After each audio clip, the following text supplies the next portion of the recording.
Quiero ser claro sobre las acciones que nuestro gobierno tomó al final de la semana pasada. Es nuestra decisión soberana quien entra de nuestro país. Nadie tiene el derecho de una visa. Como hemos demostrado en otras partes y ahora aquí, vamos a proteger nuestros intereses de seguridad nacional, lo que debería ser sorpresa para nadie. Desde que llegué, me comprometí con ustedes a ser franco y estar disponible para ustedes, los medios, debido a mi gran respeto por la institución de la prensa libre. Por eso es que quiero tomarme un tiempo hoy para dejar las cosas claras en algunos contextos significativos que influyeron en nuestra decisión. Algunas semanas atrás compartimos información específica con múltiples funcionarios de gobierno de distintas agencias sobre incursiones en los sistemas de telecomunicaciones chilenos por parte de actores malignos extranjeros. Este fue uno más de muchos delitos que he visto en contra del pueblo de Chile por parte de actores malignos en el corto tiempo que he estado aquí.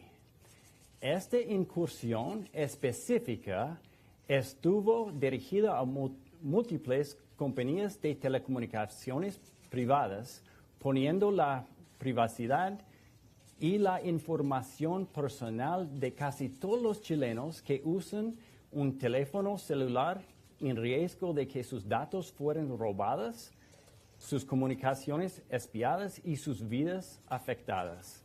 Esto afecta a cualquier persona de cualquier país cuya información pasa por línea de telecomunicación chilenas. Igual de preocupante, este actor maligno hackeó una prominente empresa chilena de la construcción, una empresa local que compite directamente con compañías extranjeras por proyectos en Chile. Tómense un momento para interiorizar estos actores malignos. Extranjeros adquieren una compañía privada chilena para robar datos de propiedad exclusiva que este actor maligno pudiera usar para ganarle a la compañía chilena en licitaciones para futuros contratos en Chile. Es algo sin escrúpulos, ilegal y absolutamente peligroso para la economía chilena y para los chilenos. En una sociedad, la información se comparte entre socios. Nosotros compartimos esta información con el gobierno de Chile, pero hasta la fecha no hemos recibido ninguna respuesta de alguna acción tomada para remediar la situación. Como no hemos recibido ninguna información, debemos asumir que esto ha continuado su curso, dejando a los chilenos, a los estadounidenses y a todo el mundo vulnerable. Desde hace años hemos estado pidiendo encarecidamente al gobierno chileno que adapte mecanismos de evaluación de inversiones. Las economías avanzadas alrededor del mundo tienen un proceso para evaluar las inversiones extranjeras para asegurarse de que su infraestructura crítica, sus puertos, sus líneas de transmisión de electricidad y sus redes de telecomunicaciones estén protegidos. Es una buena práctica de la OCDE. Los Estados Unidos tienen uno, España tiene uno, Canadá, Reino Unido, Australia también. Pero en Chile no es así. Mi punto es, cuando un país no protege su infraestructura crítica, arriesga perder su soberanía. Solo miren las noticias de la semana pasada. Una corte peruana dice que su gobierno no tiene ninguna habilidad para controlar un puerto en su propio territorio. O miren a la estación especial extranjera en ninguna Argentina, donde las autoridades del gobierno tienen que pedir permiso solo para visitar. Estas son verdaderas violaciones a la soberanía y la lista continúa. Por otro lado, un ejemplo perfecto de un proyecto de infraestructura que no solo protege la soberanía, sino que la fortaleza es el proyecto Google-Humboldt. Este proyecto, a diferencia del puerto y de la estación espacial, es una verdadera sociedad entre el gobierno de Chile y una empresa privada de primer nivel. Nosotros, el gobierno de los Estados Unidos, apoyamos activamente que el gobierno de Chile fuera dueño de una parte del proyecto y que fuera capaz de negociar el uso del cable para el beneficio del pueblo chileno. En pocas palabras, una sociedad de verdad donde Chile mantiene su soberanía. Yo entiendo, el comercio es importante y ciertamente respeto el derecho de Chile a ejercer intercambios comerciales que traigan prosperidad y oportunidades a su pueblo, pero amenazas a la infraestructura crítica que arriesgan a que impiden la soberanía, especialmente la infraestructura de las telecomunicaciones, nos afectan a todos. Todos tenemos un interés propio en esta región, nuestra región compartida, y los Estados Unidos siempre tomarán las medidas necesarias para protegerla. Durante el fin de semana vi en los diarios que algunas personas en el gobierno alegan estar sorprendidas de que tomamos esta acción. Eso es irrisorio. Durante los últimos 2 meses yo he tenido una gran cantidad de reuniones con ministros y funcionarios del gobierno sobre este tema. Fue muy claro acerca de nuestra preocupación y franco acerca de las amenazas no solo a la seguridad chilena, sino a la seguridad de la región entera. Esta situación ha generado gran preocupación en Washington sobre la capacidad de Chile para proteger información y datos delicados en otros canales. Esto podría obligar a realizar una revisión de todos los espectros de intercambio de información que tenemos con Chile, incluyendo los programas que brinden beneficios reales, seguridad y facilidades al pueblo chileno. Espero que no llegue a este punto. Creo que en un nuevo gobierno que toma la seguridad de la información en forma seria y sea de los datos personales de sus ciudadanos y de información de seguridad nacional de su país, será capaz de abordar estas preocupaciones a mantener nuestra estrecha relación de intercambio de información en el futuro. En diciembre, el pueblo chileno votó masivamente por un cambio. Ellos votaron por seguridad y prosperidad. Esperamos con ansias trabajar con el nuevo gobierno para proveer lo que exigió el pueblo chileno. Trabajando juntos, podemos asegurarnos de que esta región, nuestro vecindario compartido, sea seguro y prospera para todos. Well, the Chinese embassy in Chile has described the sanction against government officials as, quote, an obvious disregard of Chile's sovereignty, dignity, and national interests. What is your response to that characterization? That was a mouthful. That was a lot that they had to say. I'm not going to respond to what another embassy has to say. What I will tell you is that the United States has the right. It's our sovereign right to take actions when we feel that the region's security is being threatened. And certainly in this case, the region's security, our security, everybody else's sovereignty is not safe at this very moment. And what's very interesting about these comments is heads of states always like to say that it's important that we work together. Yet in this instance, in infrastructure, we have never been consulted, neither have other countries in this region been consulted on infrastructure projects that could bring about real harm to their countries and my country as well. Chile, as we speak, has the sovereign right to make decisions for themselves. What they don't get to choose is they don't get to choose the repercussions of those decisions. Certainly decisions that are made are going to have consequences. They always have consequences.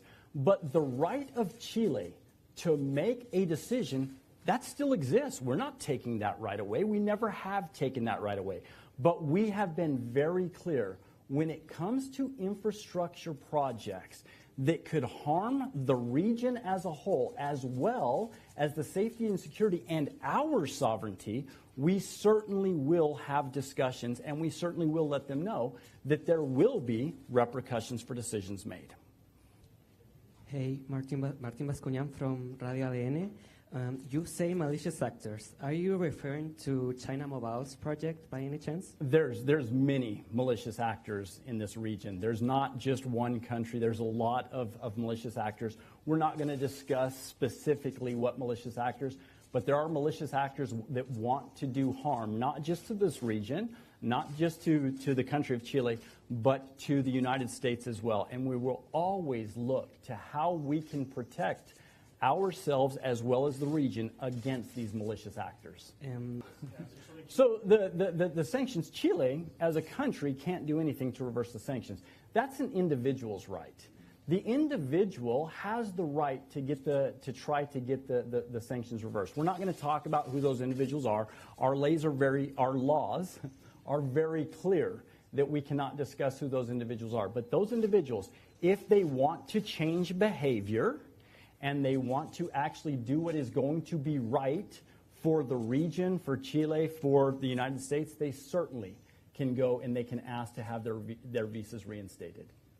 We were very clear on why we were concerned with infrastructure projects. Again, without a mechanism to actually review infrastructure projects, to evaluate them for whether or not they are going to pose a risk to national security, it becomes a lot more difficult. We have asked time and time again, and again, I will point to the OECD countries. Each of these, the vast majority of these countries, they have investment screening laws so that they can make sure that their national security is put before and in front of any investments, any outside investment that might come in. This is very important to consider. Again, this is a best practice. Spain, Canada, Australia, United Kingdom, the United States, we all have investment screening laws to ensure that this does not happen. Como tu embajador le voy a hablar en español. Sí, está bien. Hacer bien la pregunta. Sí. Durante el fin de semana, muchos analistas, al mirar esta resolución, esta revocación de 3 visas, ¿no es cierto?, a 3 funcionarios de gobierno, señalaban, bueno, quedan 3 semanas de gobierno. ¿Cuál es el punto de revocar la visa a 3 personas que en 3 semanas más no van a ser funcionarios de gobierno, porque además son funcionarios de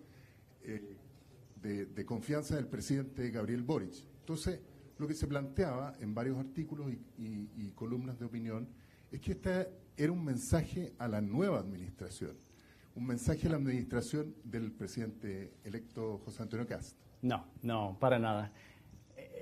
Lo que pasó es que estas personas tomaron decisiones y las decisiones que tomaron las personas tienen que tener consecuencias si son decisiones que pueden dañar a este país, al pueblo chileno, y también si pueden dañar la región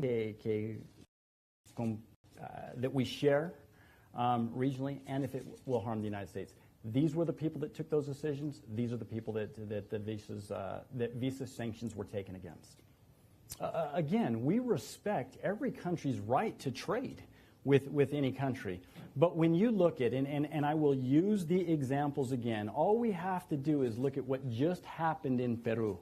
Peru lost their sovereignty because of an infrastructure project.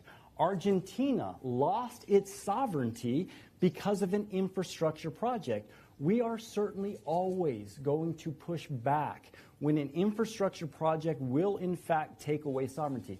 It's always interesting to listen to the pundits, the people that have the opinions, when they talk about sovereignty, but they don't actually look at the decisions that are going to be made that are actually taking away Chilean sovereignty. The United States did not take away Chilean sovereignty. The United States, we exercised our sovereign right to determine who will and can come into our country. That's the only action that we took. Any other questions? Hello. If this is not a warning for the government of Cast, what is the precedent that you settle, on the United States settle, to the next government? There is no precedent. There's absolutely no precedent. This is simply, we had communications. It's always interesting that I find that governments like to say these things need to be solved diplomatically. We tried that. We worked as hard as we possibly could to solve this issue diplomatically. I personally took hours upon hours out of my schedule. Again, I told you when I came here that I was going to work as hard as I can to help shape the economy, to build the economy, to create jobs, because that is what's going to drive crime down.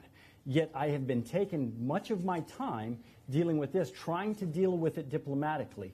Unfortunately, we were not being treated honestly. We were not being given information that we asked for. Not just me, but other dignitaries also asked for information. And these government officials, unfortunately, did not act honestly with us. It's always funny that we get asked to provide resources, to provide programs, which is exactly what we're doing. Yet when we ask for information sharing, we didn't get that information sharing, and that's one of the reasons that this action was taken.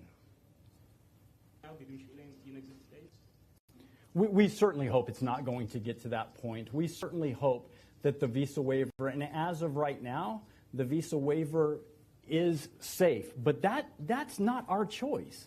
That's strictly dependent upon what this government chooses to do. If this government chooses to not react to the hacking that took place, we just saw serious hacking that took place in telecommunications companies here in Chile. We just saw a construction company get hacked into by malign actors. It strictly depends. What are going to be the actions of this country? Certainly, everything is on the table dependent upon what this administration chooses to do going forward. Additionally, I would like to ask about the declaration of Vallejo, the speaker of the Moneda, earlier today. She said that Chile does not operate under threat.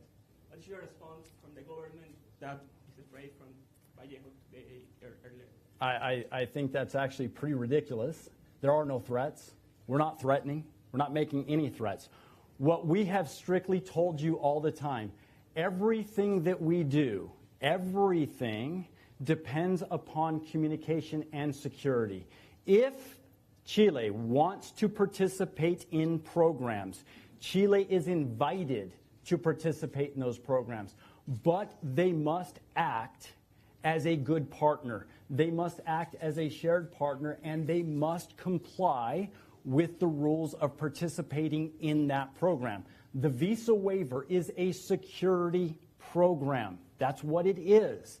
If Chile wants to participate in the visa waiver program, they must secure all telecommunications. We have to have confidence that the information that we pass on to the Chilean government is going to be protected for Chile to stay in the program. That's not a threat. That was an agreement that Chile entered into when they came into the visa waiver program. First and foremost, the Chilean government made those decisions, not the United States government. The Chilean government made the decision on Cerro Venterones. The Chilean government made the decision on the passports.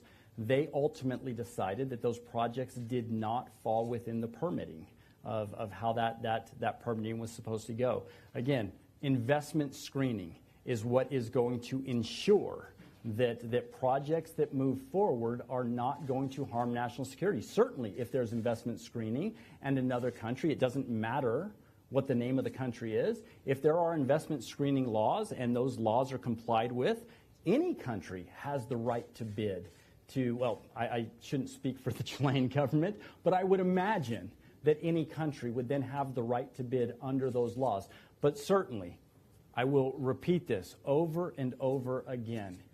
If there is infrastructure projects that is going to harm another country's sovereign right to protect themselves in this region, our shared region, we will look at that very seriously.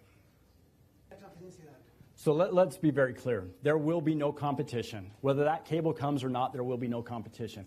Private companies have already said they're not going to do business on a cable that is not secure. They're not going to do business when there are laws of other countries that say any information that gets passed on a cable must be given over to the government if the government asks for information. There is no competition. We understand that telecommunications is the future. We understand that telecommunications is extremely important, and we invite more telecommunications. But again, those telecommunications must be secure. It's just like when we talk about the future. Many years ago, the future were cars, but you don't put cars on the street unless you have laws in place that are going to protect the people. It's the same with telecommunications. It's the same with any infrastructure. You must be able to protect the people, the Chilean people. And in specific cases of telecommunication, Google Humboldt, Chile is a partner in that cable. Chile should be partners in any cable that would come to this continent. And I would think that the Chilean government would want that. I certainly know that the Chilean people want that. The Chilean people want to be partners in anything that is going to come to their country, and they should want that. Con esa administración? We'll cross that bridge when we get there. I'm not going to hypothesize on what might happen. There's going to be discussions, certainly. If President Cast has a reason to move forward with something, we'll have those discussions. We hope that those are going to be open and honest discussions, and we certainly have every reason to believe that President Cast is going to work with all of his partners open and honestly, including the United States. Those discussions will happen if that's the case, but I'm not going to theorize on what might happen in the future. I'm disappointed. I'm disappointed that you would have been told that. The information has been passed on. We not only did we provide the information, but we gave them means to verify the information. They can verify that information if they choose to verify it. That's out of my hands. The only thing that I can do is pass on the information. This is what the Chilean government has always asked us for. They've asked us to pass on intelligence. We did pass on the intelligence. Now it's up to them to do their investigation, and it's up to them to report to the Chilean people. What I am telling you is that information was given to them. Now it's up to them to do the investigation. The President of the United States will decide who is going to come to Chile for the inauguration. As of yet, that announcement has not been made, but I'm sure that the moment that announcement will be made, I'll let you know. I'll let you know exactly who is going to come. As far as hegemony between two countries, again, we are open to you trading economically. Do it. Do what's best for your people. We know that the Cast administration is going to do what's best for the Chilean people. We wouldn't expect anything less.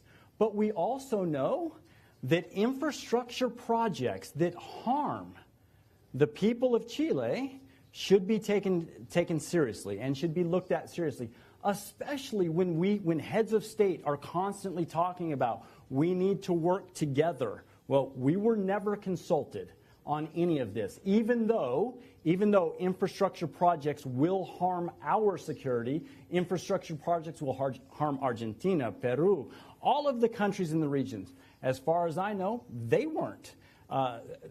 This issue wasn't. Infrastructure issues weren't discussed with them either.